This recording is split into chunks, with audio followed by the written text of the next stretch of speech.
We're turning the corner, going down to where the property is for the library. This is a property that was donated for the library by Jean-Claude Laxine. We find that most of the Haitians walk many great distances, and it doesn't matter where the library is located because they will come.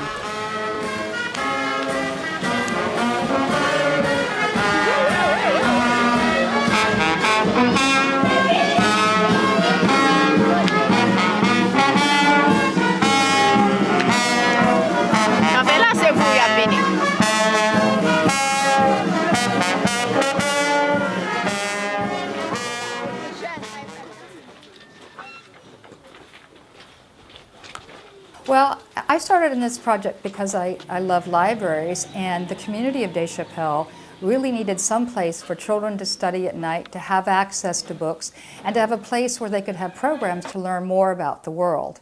What people don't understand is that in Deshcapelles, Haiti, there's very little electricity, running water, etc. So for them, a library is something absolutely wonderful.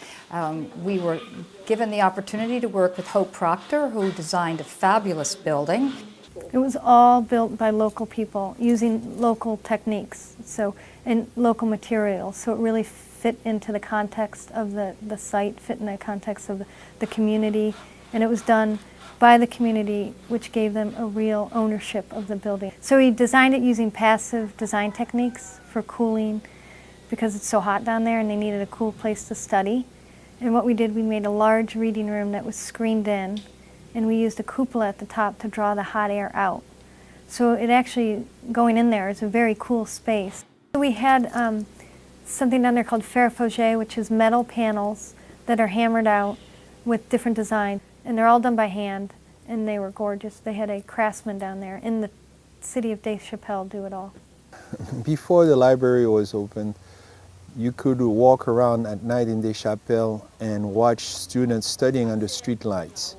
Not having any electricity at home, you'd see students gathered or early in the morning before going to school doing their studies. What this library has done is has given them a center where they can go study in a screened-in area, a modern building connected by the internet, where they can do research, where teachers can take their classes. What this has done is it's become the library for all the schools in the area and become the center for the community. We got books not only in French, but in Creole, which is the native language of the Haitians. And it's the language that children should learn to read in. They will learn to read in Creole and then go on to French. We also got some English books. We were fortunate to be on the curb for digital books too, so we have purchased a digital library, and they will have access to that through tablet. It's so great to hear children say, I had homework and I'm going to go to the library and they have a book I can use. It has become a central location. The nice thing is it's all being self-generated. We're not responsible for that. They have really taken this on their own. We also knew that programs in astronomy, in literature, in gardening, in all sorts of things would benefit the community and draw the people in. And those programs were pretty much developed by the staff of the library. We now have 5 librarians, 2 full-time, 3 part-time. The other thing that we did, which was very important, is they chose 2 gentlemen, Audeverne Charles and Wesley Bellavere, to be their appointed librarians. And through the auspices of Focal, the organization in Port-au-Prince, which supports libraries, they went in for librarian training. I felt very strongly that we should have internet because it provides access to a world of educational opportunities. And in the process of learning about what we could do with computers, we discovered that there was Wikipedia in French and Khan Academy in French, which would be very good tools for research for many of the people in Haiti. In fact, one woman came in with her child and sat down in front of the computer and did research to find out more about Martin Luther King, which was an absolutely wonderful gift that she would not have been able to do without the computers. One of the important things I think, for the library and for what we do between Haiti and Essex is to give people in Essex and Haiti an opportunity to know a little bit about themselves. One of our first cross-cultural programs was suggested by Andrew Snyder, who was a sixth grade teacher at Essex Elementary. This year, they decided that what they would do is quilts or tapestry. So now the tapestries from Essex have gone down to Haiti, and now we have one tapestry, a second one done, and the third one will be coming back. Another cross-cultural program was initiated by Lisa Sherman, who is a teacher up in Middletown, Connecticut, who resides in Essex. But she was eager to have sort of like a book buddy program, and in Creole that would be Zami Liv, or friends, book friends. We have 8th grade classes in both communities who read the same book or books on a similar subject in their own languages, and then respond to questions about the book.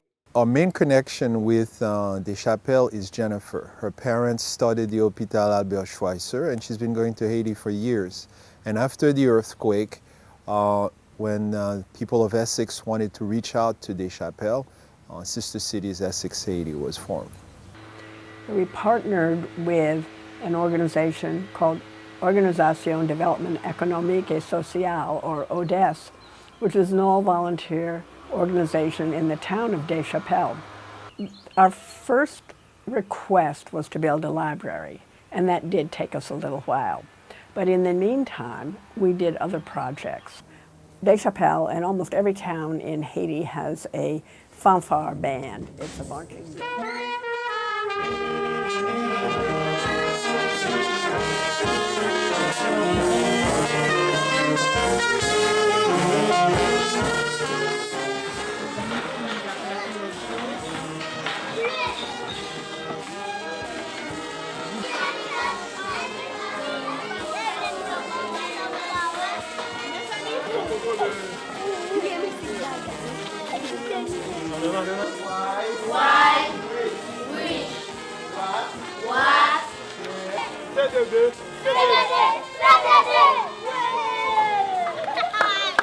Generally, the vision statement, I can say that much easier, is that we want to enable our projects in Deshcapelles to flourish, so that they flourish educationally and culturally and supportive of the community of Deshcapelles. Today, we dedicate this bibliothèque to you, Jodi an nou dedye bibliotèque sa avek ou même. the community of Deshcapelles. My first trip in Deshcapelles, one of the first phrases I heard and learned were, when I inquired of people how they were, they would say, grâce de Dieu, which means by the grace of God. And so my words that I shared with the community of Deshcapelles is that we began by the grace of God, and we got this far with the accomplishment of the library being built by the grâce de Dieu. One needs to understand that education is an integral part of Haitian society. Most kids, in order to get that education, need to go to private schools. What this library has done, it has opened the education of the community to the world. And it has brought them a centerpiece where students can go and study, where there can be presentations, educational presentations by community leaders. It's kind of a community center. Little kids go there to read and to play. Adults go there for projects. It's older students go there for research. It's a tremendous gem in the community of Deshcapelles. I use the library because I think it's a good thing for Deshcapelles and for the children, because we have a lot of children. They think to write a book, and they can come here to check some advice, like to read some novel if they want to write a novel. Me, I want to write a novel because this is my dream.